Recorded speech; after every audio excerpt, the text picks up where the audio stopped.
Okay, let's dive into this. Welcome to today's explainer, where we're going to unpack something that, honestly, might sound a little bit like a late-night infomercial at first glance. A one-person business in 30 days? Yeah, right. But it's actually grounded in a highly practical step-by-step system. We're looking at a framework literally titled, How I Built a One-Person Business in 30 Days, and more importantly, how you can copy it. We're pulling this straight from a really fascinating case study of a creator who managed to completely automate their income using a very specific combo of AI tools. So here's the big question right out of the gate. How do you actually build a profitable business in just 30 days? I know exactly what you're thinking. It sounds impossible, or at the very least like you need to hit the jackpot with sheer luck. But as you'll see from our source material today, this wasn't about luck at all. Actually, scratch that. Luck had nothing to do with it. It was about utilizing a highly structured, remarkably simple, and completely replicable framework that almost anyone can follow. 30 days. That's a single month. That is the entire time frame we're working with here. The stakes are entirely focused on what you can pull off in 1 month's time. The whole goal of this explainer is to hand you the exact playbook from our source, so you can copy it, start your own clock today, and have your very own profitable one-person AI business up and running in just 30 days. Here is our roadmap for getting there. First, the one-person AI business. Second, find low-competition ideas. Third, build custom AI workflows. Fourth, piggyback on traffic algorithms. And finally, optimize content with AI. Section 1. The one-person AI business. Let's set the stage. Before we get bogged down in the abstract steps of the framework, we really need to ground this in reality by looking at the creator's actual success story. Let's see how this automated workflow functions out there in the wild. So, the creator was just scrolling on Etsy one day, looking for a gift. They wanted some cute, clever clothes themed around husky dogs, but they noticed a glaring gap. Generic dog clothes were everywhere, but the breed-specific ones, they kind of sucked. So, they decided to just fill that gap themselves. They used AI tools to brainstorm clever slogans and mock up design ideas for husky clothing. Then they hooked those designs into print-on-demand apps like Printify and Printful and tossed them up on Etsy at a markup. And because the designs were genuinely good, Etsy started funneling them free traffic, resulting in real sales within just 2 weeks. Now, whenever an order pops up, the print-on-demand shop automatically prints, packages, and ships the whole shebang. The creator literally just pays the wholesale price and pockets the markup. It's totally automated. Section 2. Find low-competition ideas. Step 1 of the framework. Now, what's really interesting about this slide is the paradigm shift it demands. See, the secret to easy marketing isn't having a massive ad budget. It's starting with a foundation that naturally has almost zero competition. Notice the stark contrast here between how most people start a business and how successful AI entrepreneurs do it. Most folks see a profitable idea, like a generic size chart website, and they just copy it. Then they sit around wondering why they're getting zero traffic. Our source highlights a totally different approach, using something called vibe coding. That's just a fun term for using AI to code simple, functional little utility websites for you. Instead of making yet another copycat size chart, the creator realized, hey, there are no international clothing size converters. By vibe coding a unique converter tool with AI, they instantly had a low competition problem solver. Because it was the only one of its kind, it shot up to the top of Google search results incredibly fast. But listen, your idea doesn't actually need to be some globally unique invention to have low competition. You can lean heavily on what we call the local advantage. For instance, selling AI customer service chatbots, that's not a new or original idea globally. There are thousands of agencies doing it. But business owners usually prefer working with someone local, someone they can meet face-to-face. If you are the only person in your specific town offering this standard service exclusively to the local businesses around you, bam, it instantly becomes a low-competition idea within your specific market. So how do you actually dig up these golden ideas? Well, the absolute easiest way is to find a problem someone is actively complaining about. Because if they have a problem, it means nobody is solving it well enough for them yet. You can start with problems you personally face, just like the husky clothing example. If you're drawing a blank, ask your friends, ask your family.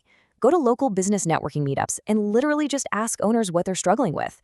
You can even make AI do the heavy lifting for you. Turn on the research mode in an AI like Claude and ask it to scan online forums where trade contractors like plumbers or electricians hang out. I mean, if plumbers online are constantly complaining about a specific paperwork headache, chances are the plumbers in your own town are dealing with that exact same headache too. Section 3. Build custom AI workflows. Step 2 of the framework. Once you've got that killer, low-competition idea locked in, we shift gears to the mechanics. This is about stacking different AI tools together to create your own operational engine.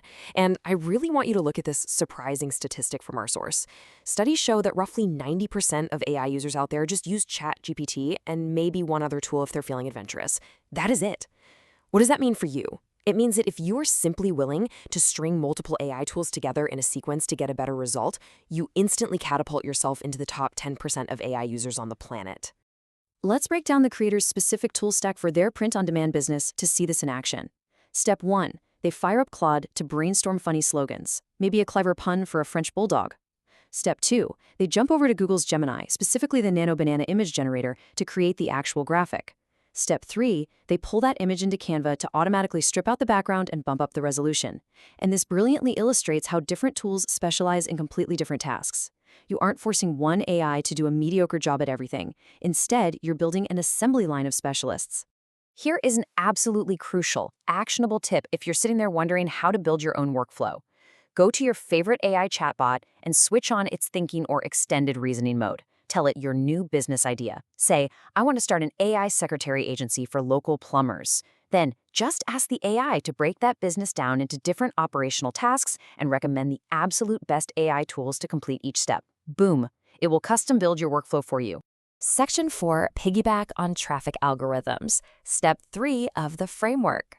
Now, you might be thinking that marketing is the hardest part of all this, right? But our source argues that if you picked a genuinely low competition idea back in step 1, marketing is actually kind of a breeze. You just use a cheat code. You hijack existing platforms for free traffic. To understand how this cheat code works, you have to understand test impressions.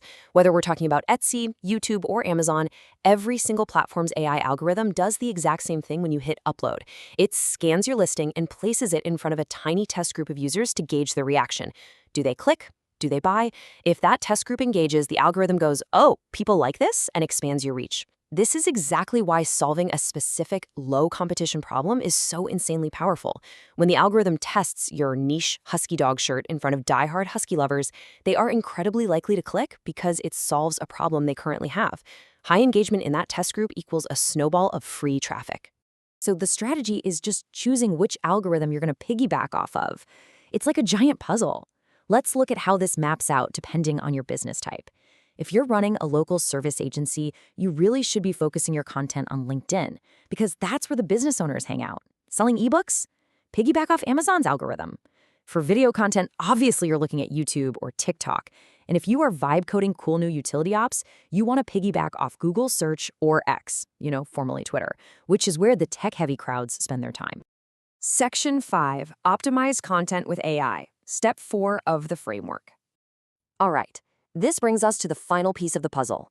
You have your product workflow from step 2, but now you need a completely separate second AI workflow dedicated purely to optimizing your content for that traffic algorithm you just picked.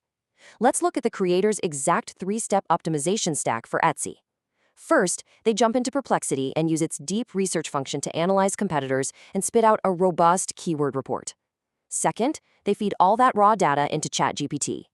Now, ChatGPT might not be the most poetic writer, but it is phenomenal at structuring product listings specifically to please an AI search algorithm. Finally, they take that rigid, keyword-stuffed draft and hand it over to Claude. Claude's job is to polish it up and make it sound natural, engaging, and human. So you've got deep research, algorithmic structuring, and human polishing. And remember that automation trick from earlier? You can totally use it here as well. Let's say you chose LinkedIn as your platform to piggyback on.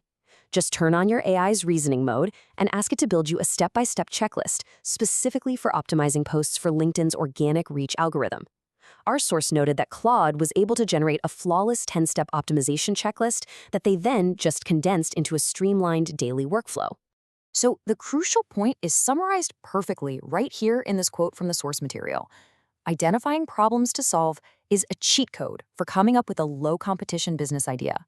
If you get this foundation right at the very beginning, the custom AI workflows will effortlessly create the product for you, the algorithms will naturally test and promote it to the right people, and your optimized content will ensure those clicks turn into actual conversions. That is the entire beautiful philosophy of this framework. Which leaves us with one final, very important question. You've got the 4-step playbook now, right? Find the gap, stack your tools, hijack the algorithm, and optimize the content. The clock is officially ticking. what problem is your new AI business going to solve in the next 30 days?